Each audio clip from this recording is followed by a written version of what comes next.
My name is Cassandra Hooks. I am here today asking for help. Uh, me and my daughter have recently been abandoned. I've been in this relationship for most of 23 years, and with someone who I thought was my significant other and who considered me their significant other. Um, I hope I'm trying to say, keep it kind of short. Um, so we have nothing. We don't have any money. We don't have any savings. Um, we I don't know exactly what happened. Things seem to be okay. He had come in for, well, it had become long distance, but he had come in for the holidays. I'll explain the long distance in a minute. But he came in for the holidays, and he had not been feeling well, and I was a little extra concerned because he didn't take the issues going on in the world quite as he wasn't quite as concerned as I would like for him to have been, and well, I know that right before there was a family pre-Christmas holiday, and quite a few people got sick, and then he came in sick, and then he got me sick, and my daughter sick, because just in the being in close enough quarters, and he's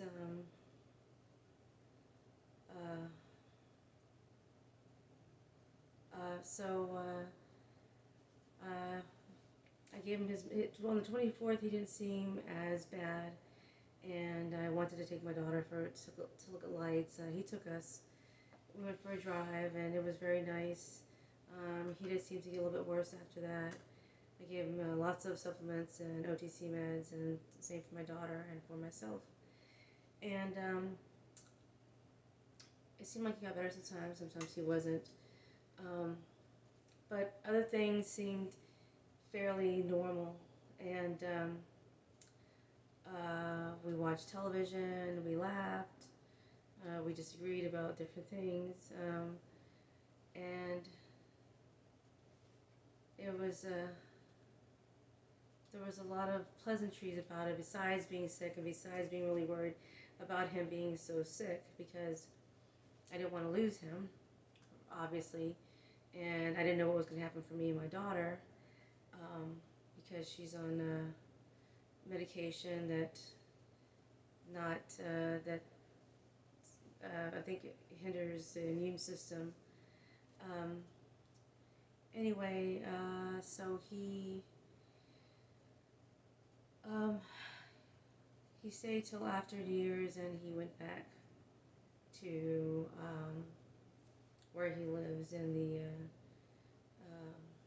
in Louisiana area, surrounding New Orleans area, and I guess I'll explain our codependent situation a little bit more after the fact. So there were some days where he wasn't feeling better. He just said he wasn't getting better, and he had an appointment for the Saturday after that weekend. And I said, well, if you start feeling worse, then maybe it would be time to go to the doctor. We didn't discuss that too much because he said he's still taking his supplements. I know that he went to work, I think, half a day, then had to leave and work from home. And then he had to, I think he might have called in on Wednesday. He definitely called in on the Thursday after New Year's weekend, because he was feeling so poorly. And I spoke to him, and I said, I said a few times, I would say at least three, I said a few times that maybe now it's time to stop with the wait and see. Maybe now's the time to go to a doctor. I don't know about the emergency rooms, because I know how the emergency rooms are out here, and if at all possible, you avoid the emergency room out here.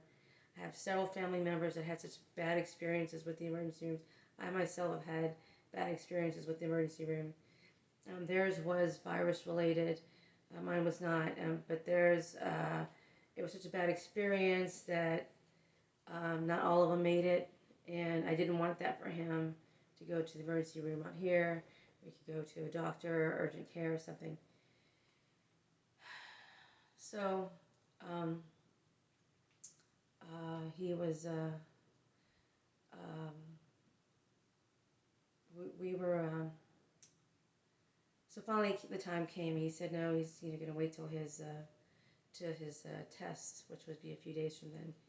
So we got off the phone together, and we said a prayer. I told him I loved him, and then we got off the phone, and then he called me shortly after that and said that he called his sister, and his sister and her husband are headed over there right away. They don't want him to wait any longer to go to a doctor, and he was waiting for them. And I was really grateful that he had them there to come and pick him up, take him to the doctor. At this point, we didn't know if he was going to the emergency room or not, or to a doctor. He ended up going to the emergency room. And we spoke back and forth, and he let me know that everything was okay, that he was with them now. And then at some point, I asked him if everyone was going to stay with him. Oh, I have to scratch that. I don't know how to edit this, and I don't think I can go back and edit this. So he said his sister was going to stay with him, and I said, that's great. I'm so glad. That way she can keep him safe in the emergency room. They didn't treat him they didn't give me anything specific other than fluids. They didn't give me anything specific for the virus. They treated him for high blood pressure. And so then later they went home. He sent me some messages. It was very normal. And then the next day we spoke, and he said he was getting better. He said that night he was feeling better. The next day he said he was feeling better. And then at some point, I was not feeling better, and I was sending messages. And he was telling me to ask people who I was no contact with, because the last time I had interacted with them, I had to get the police involved. And so he's telling me to call them for help, and so I was upset about that. And then I received a message from his sister telling me that, or from his phone number saying that this is his sister, and that there will be no more assistance for us. Because apparently we're not a couple. We've been a couple for 23 years. And I've known her. I met her in 2000 and, oh gosh, it was 2001 possibly, or maybe it was 2002. I don't know why I put that out there, but I did. So we've known each other for that long. And I'm being treated like I'm some nobody, like I'm interfering by wanting to know what's going on with him, and being genuinely concerned. And we still have our little issues. I know that so that was I had spoken to him just before that on the phone, and it was like before I got sent that message, when I spoke to him, it was like we couldn't stay on the phone for very long, and I didn't know what was going on. And I was feeling really panicked. And because why can't we be on the phone like we usually are? And when he has time, we speak on the phone. And so then he said, I'll call you later. I'll call you way later. And I thought, that's really strange. And also when he said he'd been speaking with his sister in the living room, his tone of voice was something that I had never heard. So, excuse me. So, I had, it was very terrifying. So that was it. They told me that, basically, they're going to take over. They said they were taking over from that point on. I didn't know what that meant. And then when I think back to our conversation when he was in the hospital, he kept saying, I'm so sorry, I'm so sorry. And I didn't know what he was saying I'm so sorry about. I thought maybe it was because he caught COVID, or he caught the virus and he gave us the virus, but I was never allowed the opportunity to clarify. And so we've been in this codependent situation. This is how he wanted it. A lot of the consequences that we're dealing with are things how he wanted. And like I said, it wasn't as simple as just saying, oh, yes, sir, no, sir. It wasn't like that at all. And so now we have no money. He was in charge of everything. And right now I still have my phone. I don't know how for much longer. Nobody had spoken to me.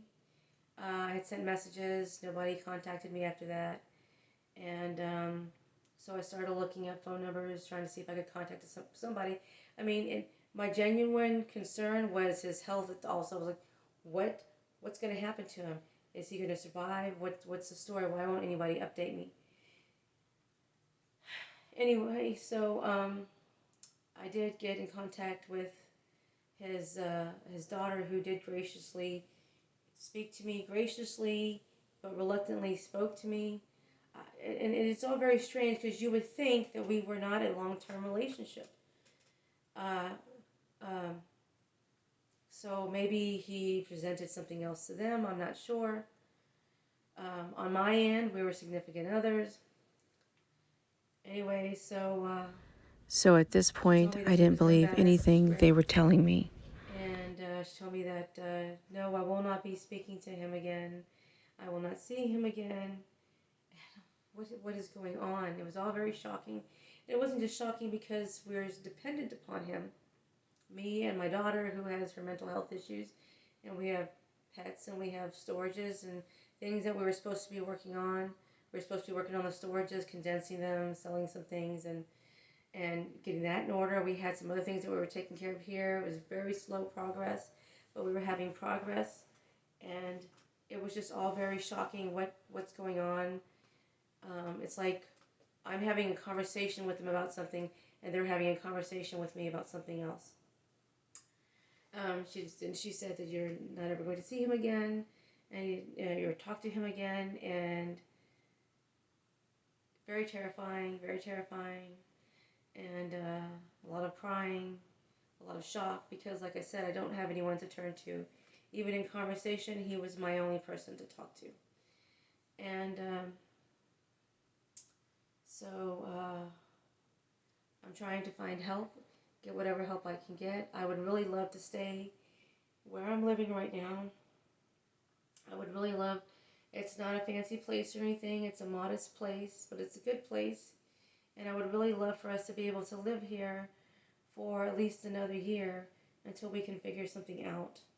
I can get a couple of jobs. And that's basically where it's at. Hopefully this video is not too long. I'm